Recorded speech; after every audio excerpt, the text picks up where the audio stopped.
महाराज ये तो मैं जान गया कि भागवत को सुनने से ज्ञान वैराग्य संतुष्ट हो जाते हैं, पर मैं ये जानना चाहता हूं कि ये भागवत को सुनने से क्या कोई कभी पापी भी तरता है? क्या ये भागवत सुनने से किसी पापी का भी उद्धार होता है? सनकादिक मुस्कुराते बोले, नारद जी बड़ा ही सुंदर प्रश्न कर दिया आपने। आप तो कहते पापी की बात, हम कहते जीवन में जिसने कभी पुण्य के दर्शन ही ना किए हो और मरने के बाद यदि वो भागवत को सुने तो उसका भी कल्याण हो जाता है। ये मानवा पापकृतस्तु सर्वदा सदा दुराचारता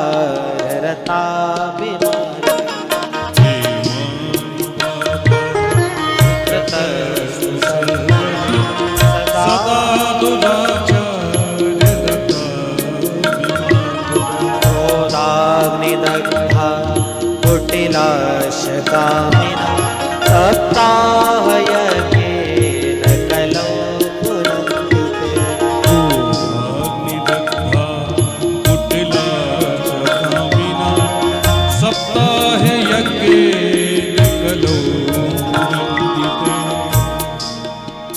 नारद जी कहते हैं, सनकादिक कहते हैं, नारद जी जिसने जीवन काल में कभी पुण्य के दर्शन ही ना किए हों और मरने के बाद भी यदि वो भागवत को सुन ले तो उसका कल्याण हो जाता है। अच्छा महाराज, तो आपका इस बात का कोई इतिहास, कोई प्रमाण है आपके पास कि मरने के बाद भी कोई भागवत को सुनकर के तर गया हो? बोले सुनो, हम एक तुम्हें बड़ा सुंदर पवित्र इतिहास सुनाते हैं। एक तुंगभद्रा नदी के तट पर एक पंडित जी रहते थे जिनका नाम था पंडित आत्मदेव शर्मा।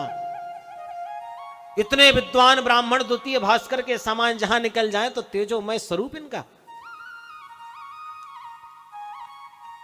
पर इनकी धर्म पत्नी थी जिनका नाम था श्रीमती धुंधली देवी। एक बार प्रेम से कहो श्री राधे। पंडित जी जितने सीधे साधे भोले वाले, उसी से विपरीत इनकी पंडितानी। पंडित जी कहेंगे इसको ऐसा करना है तो पंडितानी उसके विपरीत ही करेगी, सीधा कभी नहीं करती।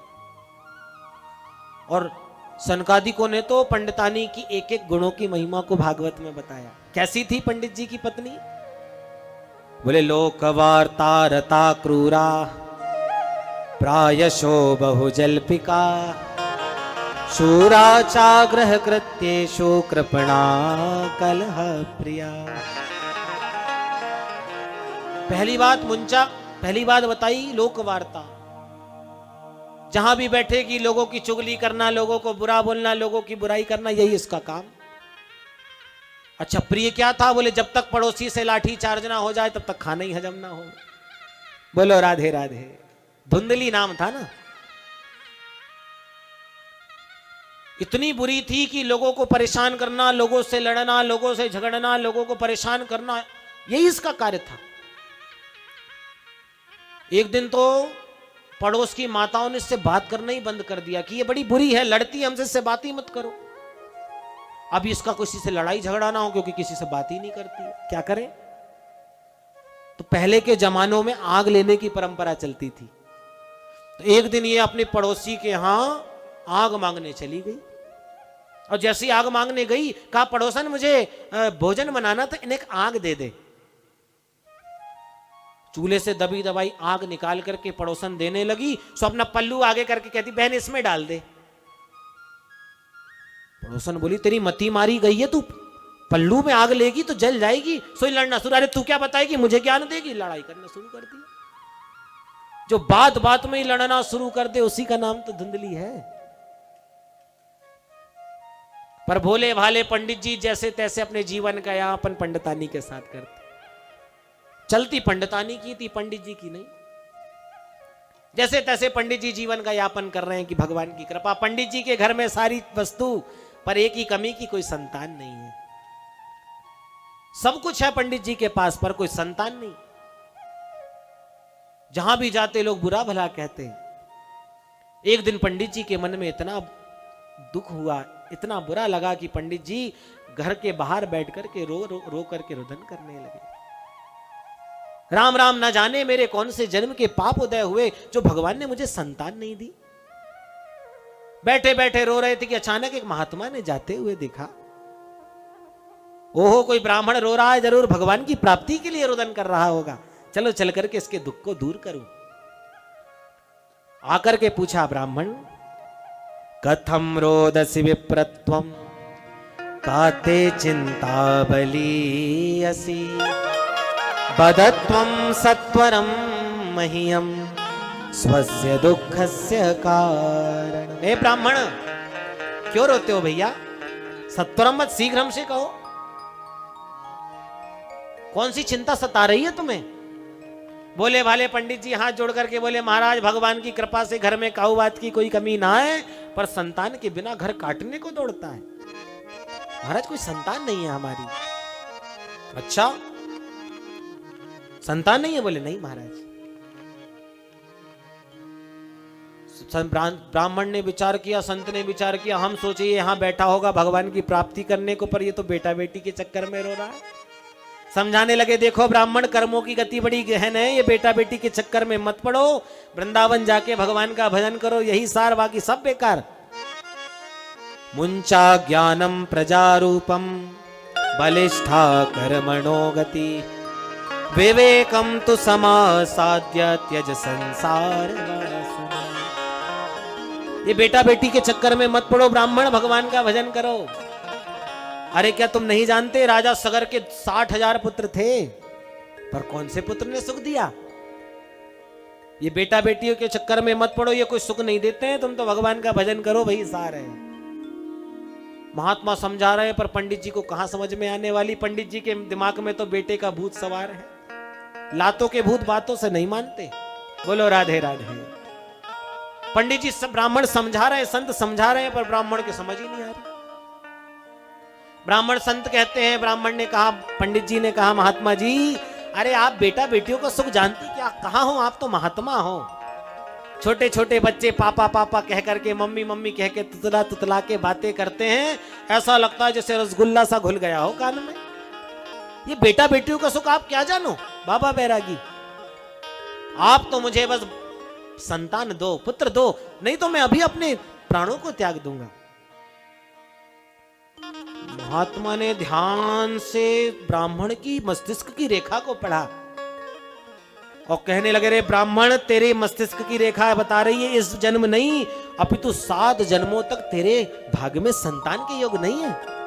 सत्व जन्मावधि तब पुत्रो नहीं बचा, नहीं बचा।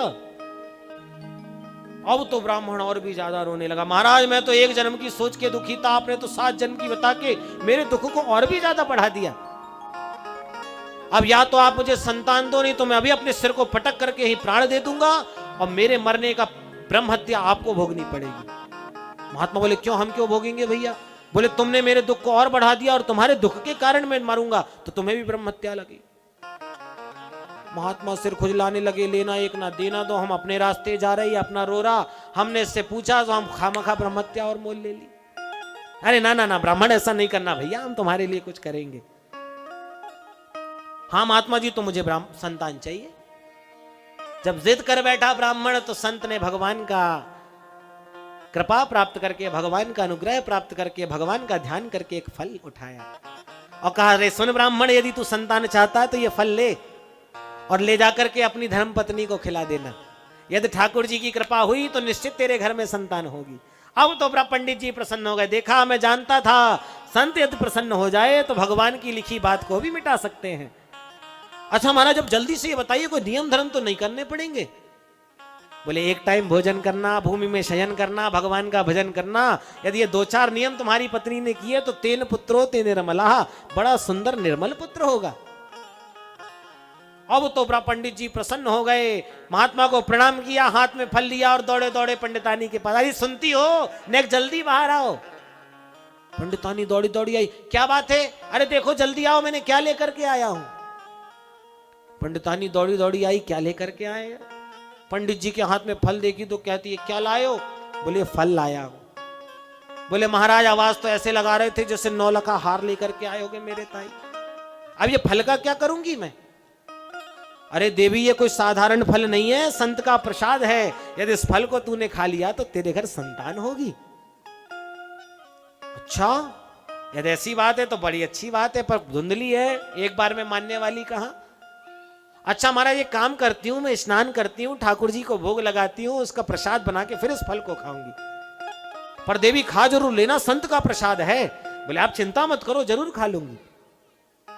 संत ब्राह्मण का आशीर्वाद प्रसाद देकर के पंडित जी तो चले गए फल देकर के, और मोहल्ले में बैठ के गीत गाने लगे। अब देखना 9 महीने बाद मेरे घर में भी किलकारी गूंजेगी, 9 महीने बाद मेरे घर में भी संतान होगी। इधर महाराज पंडित जी तो गीत गाने लगे, धुंधली सारे कार्यों से निवृत्त हुई, और कार्यों से निवृत्त होकर के फल को लेके बैठ गई। खाऊं कि ना खाऊं, खाऊं कि ना खाऊं। और एक बात बताऊं आपको, माताओं की बुद्धि बहुत तर्क वाली होती है। यदि कोई इनको कोई बात बता दे तो पहले बहुत सोचती हैं, क्या करूं। सोच ही रही थी कि अचानक पड़ोसन आ गई। अरे बहन बैठी बैठी क्या कर रही है, क्या सोच रही है तू, क्या बात हो गई, बड़ी परेशान नजर आ रही है। बोले क्या बताऊं बहन, मेरे पतिदेव वन में गए और उनको कोई महात्मा ने एक फल दे दिया और कहा यदि फल को खा लिया तो संतान होगी। अब तू ही बता बहन, फल खाने से कोई संतान होती है। पड़ोसन समझदार थी, समझाने लगी, देख बहन तू ज्यादा दिमाग मत लगा, संत महात्माओं की कृपा का कोई भरोसा नहीं है। हो सकता है संत महात्मा की कृपा हो जाए तो तेरे घर संतान हो जाए, ज्यादा दिमाग मत लगा, चुपचाप फल को खा ले। पर ये तो धुंधली कहां मानने वाली तर्क वितर्क कर रही। अच्छा बहन तू कहती है ना तो मैं फल को खा लेती हूं, पर एक बात बता, मैंने सुनी हूं कि फल को खाने से संतान हो जाएगी। बोले हाँ।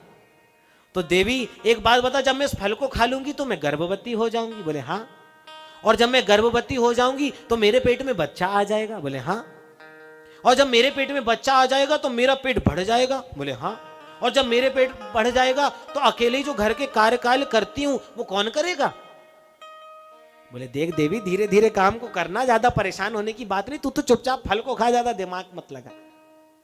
अच्छा ठीक है बहन तू कहती तो मैं फल खा लेती हूं, पर एक बात बता, मैंने सुनी हूं कि जब माताएं गर्भवती हो जाती हैं तो वो दौड़ नहीं पाती, भाग नहीं पाती।